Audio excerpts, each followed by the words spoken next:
नमस्कार मित्रों, दुनिया दरबार में आपका स्वागत है। मैं हूं आपका मित्र डीजे। डोनाल्ड ट्रंप ने वेनेजुएला के बाद अब भारत को लेकर भी कड़ा रुख अपनाया है और धमकी के लिहाज में उनका कहना है कि अगर भारत रूस से तेल खरीदना बंद नहीं करता तो उस पर और ज़्यादा टैरिफ लगाए जा सकते हैं। पहले से भी भारत पर भारी टैरिफ लगे हुए हैं और आगे ये 70 से 80% तक बढ़ सकते हैं। ट्रंप का लहजा साफ तौर पर दबाव बनाने वाला और अहंकार से भरा नजर आता है।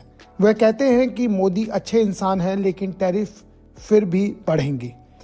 वेनेजुएला में कार्रवाई के बाद ट्रंप ये जताने की कोशिश कर रहे हैं कि अमेरिकी सेना दुनिया में सबसे ताकतवर है और उसके सामने कोई टिक नहीं सकता।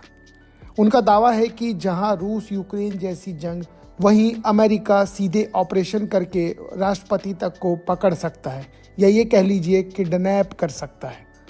हालांकि सवाल यह है कि क्या अमेरिका वेनेजुएला के तेल पर पूरा नियंत्रण कर पाएगा।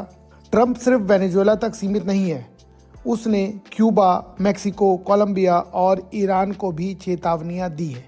उसका संकेत है कि क्यूबा भी जल्द गिर सकता है और वहां भी सत्ता परिवर्तन हो सकता है।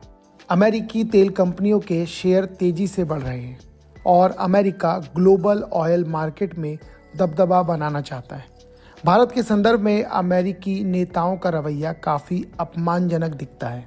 भारत के तर्कों को नज़रअंदाज करना और यहाँ तक कहना कि नए कानून के तहत 0 से 500% तक टैरिफ लगाए जा सकते हैं, ये सब चिंता बढ़ाने वाली बातें हैं।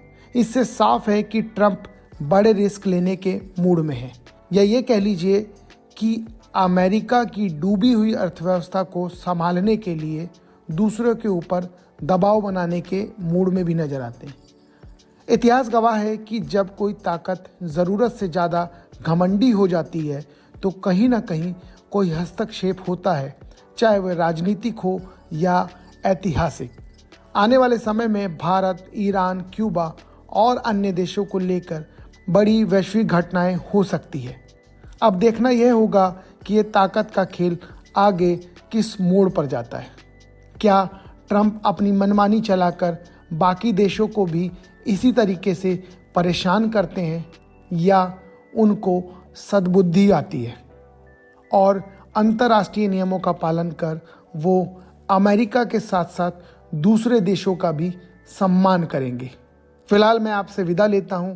आप अपने सुझाव हमें कमेंट बॉक्स में लिख सकते हैं। जय हिंद, जय भारत।